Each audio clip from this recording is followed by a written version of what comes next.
Great. Sorry I lied to you. You didn't get to hear anything. You just got to see that message from me. That's my lie. Sorry. All right, let's go.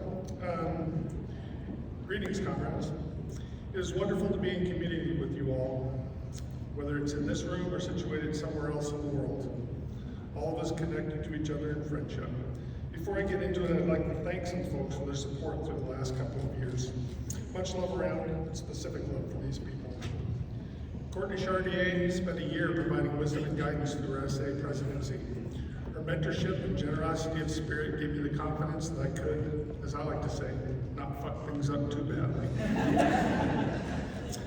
Ua hawi like o Helen Long Smith, Ike kakoa ame ka na ua o e like me ko mako hope pelaki kena. Mahala ma'u I kona, koana ike, kona maka'u, ho'o moho hala, mana o ame, kona pu'u wa'i, hamama a loko mai ka'i, e poma'i ka'i ana ma'u kau, a pa'u I kana ala ka'i, ia ka'ika ana. Jackie Price and Safo has navigated SA through an ongoing transition period calmly, wisely, and carefully. Her leadership and vision for the Society has been invaluable to me and to you all. Debbie Jewell, wave your hand up.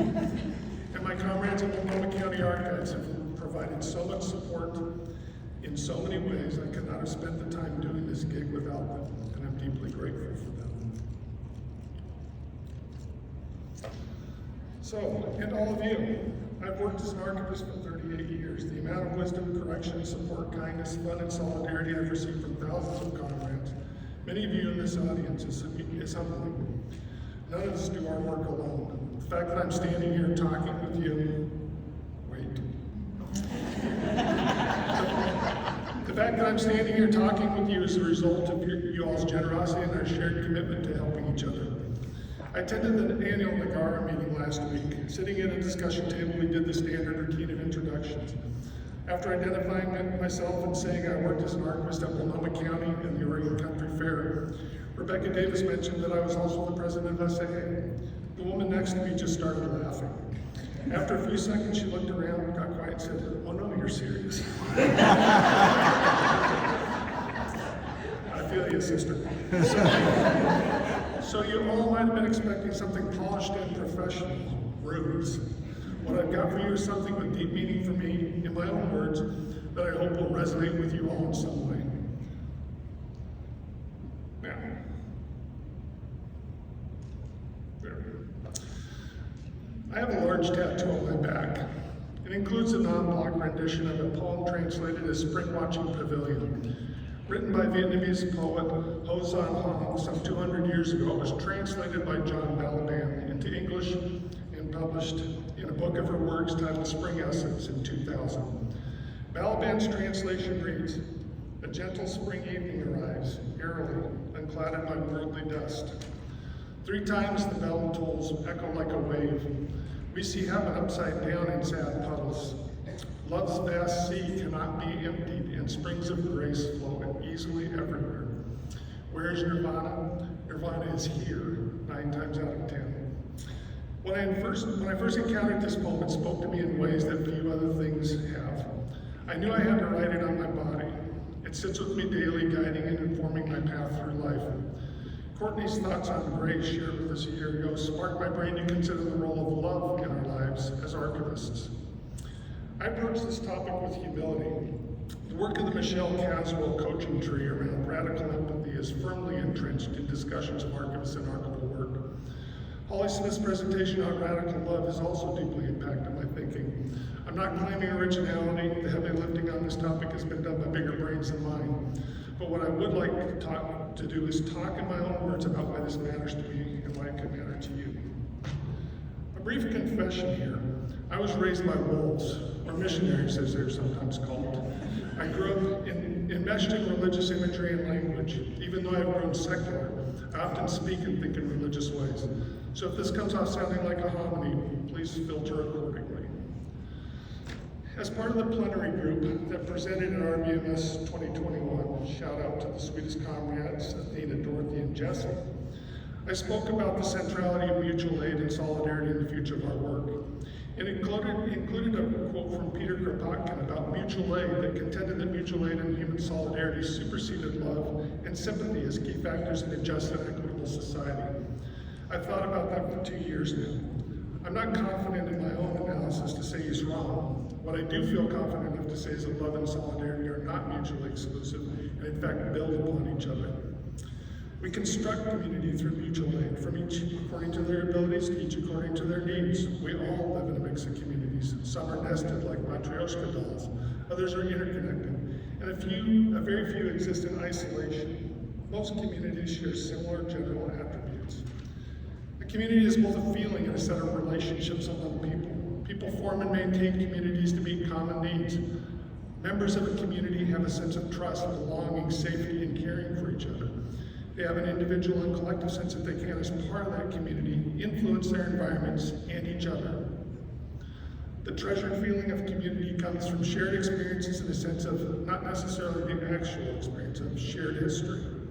As a result, people know who is of their community. This feeling is fundamental to human existence. Communities form institutions, what we usually think of as large organizations and systems such as schools, government, faith, or the nonprofit sector to more effectively fulfill their needs. Equally important, however, are communities' informal institutions, such as the social or cultural networks of helpers and leaders, healers, artists, storytellers, growers, teachers. In dangerous times, solidarity and mutual aid can be vital in the community's ability to survive. But I would contend that communities need love in order to thrive. And if communities have both solidarity and love, they are positioned to resist, overcome, and transform oppression. But it's just not the doom and gloom part of life that matters. Love also provides communities with the potential for joyful life. Poet and gardener Ross Gay reflects on inciting joy. My hunch is that joy is an amber for or precursor to wild and unpredictable and transgressive and unbounded solidarity, and that solidarity might incite further joy, which might incite further solidarity, and on and on. My hunch is that joy emerging from our common sorrow, which does not necessarily mean we have the same sorrows that we in common sorrow, might draw us together. It might depolarize us and deatomize us enough that we can consider what in common we love. And although attending to what we hate in common is too often all the rage, and it also happens to be very big business, noticing what we love in common and studying that might help us survive. It's why I think of joy, which gets us to love, as being a practice of survival. But this is not the world we currently inhabit, is it, friends? We're encouraged by a culture steeped in capitalism, consumerism, and smug, settler, rugged individualism to focus on self-betterment, as if we can somehow work hard enough to transform ourselves into better individuals situated and poised to save the world. In All About Love, bell hooks is clear. I'm often struck by the dangerous narcissism fostered by spiritual rhetoric that pays so much attention to individual self-improvement and so little to the practice of love within the context of community. We do not learn to be less racist comrades by reading some books, posting a meme, and cogitating on how we can become a better person. We learn by being in community with people who are anti-racist, by opening our hearts and minds to being challenged, by loving people who are different from us but want to be in community with us, and being willing to change and grow together. Nearly a decade ago, I was sitting in a hallway at a professional gig chatting with a friend. My dear comrade Holly Smith and some friends were heading out to dinner. Stay out of trouble, I admonished them as they walked by. A few minutes later, Holly came back and told me that phrasing from an old white man to young black women is often coded and offensive. I was embarrassed, but she followed up. I knew you were just clueless and didn't mean anything by it. I just thought you should know. That is radical love in action, friends. Holly could have walked by and just been aggravated, or she could have left me in my ignorance, another insult waiting to happen. But she cared enough about our community to challenge me with love, hoping that I would live up to the aspirations we have for each other. I've been endlessly thankful for that moment, both for the personal knowledge, but also for the model behavior for how loving communities should work.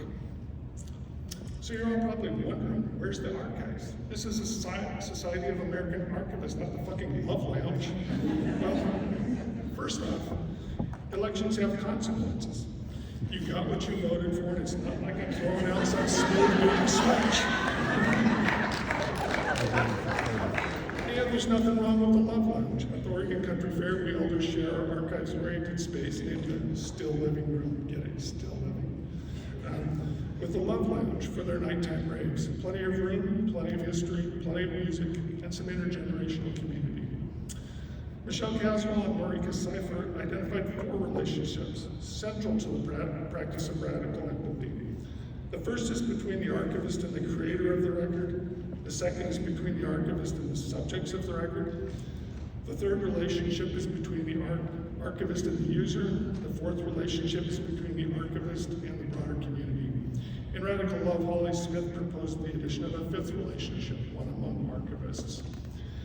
If we consider radical empathy and love as foundational principles for our work, it transforms all of the work we perform. Appraisal, arrangement, description, preservation, access, outreach, all of them become love and practice.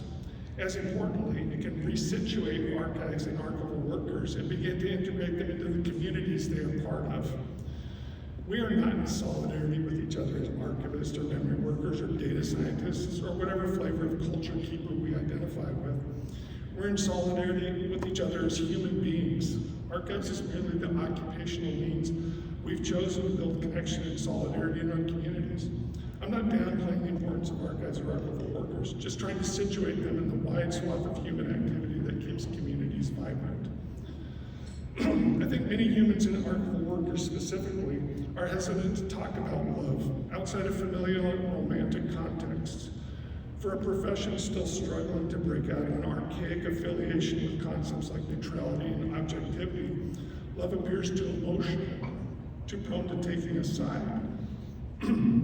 Love is also one of those concepts that avoid sharp definition and boundaries, swirling around conceptually and subject to multiple interpretations.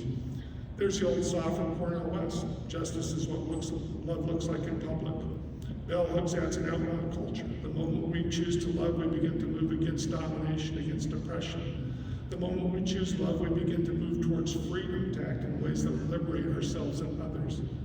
James Baldwin wrote that the longer I live, the more deeply I learn that love, whether we call it friendship or family or romance, is the work of mirroring and magnifying each other's light. Gentle work, steadfast work, life-saving work in those moments when life and shame and sorrow include our own light from our view, but there is still a clear-eyed, loving person to beam it back. In our best moments, we are that person for another. Catherine Wybrants declares that the paradox of love is that it is supremely free, yet it attaches us with bonds stronger than death. It cannot be bought or sold. There is nothing it cannot face. Love is life's greatest blessing. The Interference Archive, in their work If a Song Could Be Freedom, Organized Sounds of Resistance, noted that a big part of learning how to be in solidarity is unlearning what we have been taught about love. We are taught that love is reserved for those who are like us, our blood families, our people, and that love should be romantic or familial. We know that expanding who and how we love is essential to build the world we want to live in. Solidarity means learning how to love each other's complexities, nuances, and baggage. As people who have been oppressed and want liberation for all, that process is messy and essential. It is not an easy love. It is an intentional decision to build movements with other people despite the circumstances. You're in it knowing you might change. You're leaving your comfort, leaving what you may have because there is no other way to live unless we're all free, unless there's liberation for all. In thinking about this for some time now, I have some thoughts that really grate on my brain. The idea attributed to many, but possibly originating with Emma Lazarus, that until we are free, we are none of us free, is a powerful rallying cry among oppressed communities. It calls on folks of varying backgrounds and practices to work together in love and solidarity to resist that oppression. But the more I think about this, the more I believe it is also a call to love those who we cannot be in community with. Not in some sort of bullshit love the sinner, hate the sin way, but with true empathy. In 1970, James Cohen wrote in a Black theology of liberation, there is no use for a God who loves white oppressors the same as oppressed blacks. Is it possible to understand that God's love means for the oppressed without making wrath an essential ingredient of that love? What could love possibly mean in a racist society except the righteous condemnation of everything racist? James Baldwin also said of love, we can disagree and still love each other unless your disagreement is rooted in my oppression and the denial of my humanity and right to exist. Bell Hooks added, there can be no love without justice. Loving oppressors doesn't mean staying silent in the face of injustice to maintain civility. It means speaking out, correcting what needs to be corrected, using whatever voice you have to amplify the voices of those who have been silenced. Loving oppressors doesn't mean calling for cheap nonviolence that only serves to preserve the current power structure. It means engaging in purposeful acts of resistance, peaceful if possible, but not if necessary. Dedicating yourself to the work of advocacy and solidarity, showing up when it counts. And most importantly, it means doing all of this with the best interest of oppressors in mind. If you love someone, you want to guide them away from behavior that harms themselves or others. In this context, polite silence in the face of injustice is the opposite of love. Love is speaking up. Love is resistance. I will tell you, I'm not handing out advice here. I am so flawed in this respect that I can barely recognize myself. But it's not just aspirational to me, it is a commitment to work every day towards bringing love, either through solidarity or resistance, to all. For me, this is often hard love, but like Toni Morrison said, love is or it ain't, then love isn't love at all. This is all done with the goal of universal liberation in mind. I will not see this in my lifetime. My kids won't see it. My grandkids won't see it, but I'll keep plugging away. Why not?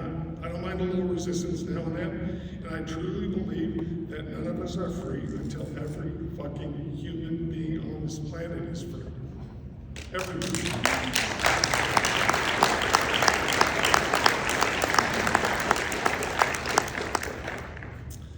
So while we wait for you, how do we archival workers build and expand loving community in the now? Community archives are not collections of material gathered by prestigious institutions that serve an often elite and often academic crowd. If an archive is not the collected records of the actions of an organization or of a community, it is by nature extractive, removing records from their creators into thematic collections. This model reflects capitalist and colonialist structures. In community archives, the records are integral to community activities and life, serving as community memory, reflecting community relationships, and providing immediate resources for language, art, foodways, and a variety of other activities. We need to resist systems where archives and archivists are seen as commodities, provided to communities at poor cost, and communities are seen as resources to be extracted or markets to be exploited. The colonialist model situates archives outside communities in an imbalanced power dynamic. We need to see archivists as tools that we archivists share as community members with other community members to build community resilience, joy, and strength. In archiving the Black Web Forum, Yusuf Olawale was clear. Our understanding is that we're willing for the archives to burn, that the archive is not what is precious, our lives are precious. So much has already been lost to us and we're still here. Archives are like gasoline, by itself worthless, but it lets a car drive, powers a chainsaw, can burn down a police station. You bring the task, archives has the fuel. Archives only matter insofar as they support how we aid each other, the communities we participate in, the land that we live in, and the natural world we coexist with. Archival practice based in love is central to the community archives and to the success of community itself. Community archives are the condensed wisdom of our ancestors, selected and passed along by us because we think they are a valuable guide for the generations to come. The more we can transform, day after day, whatever archival setting in which we currently exist into a community archive, the closer we move to a world of joy, love, solidarity, and someday, liberation. Thank you.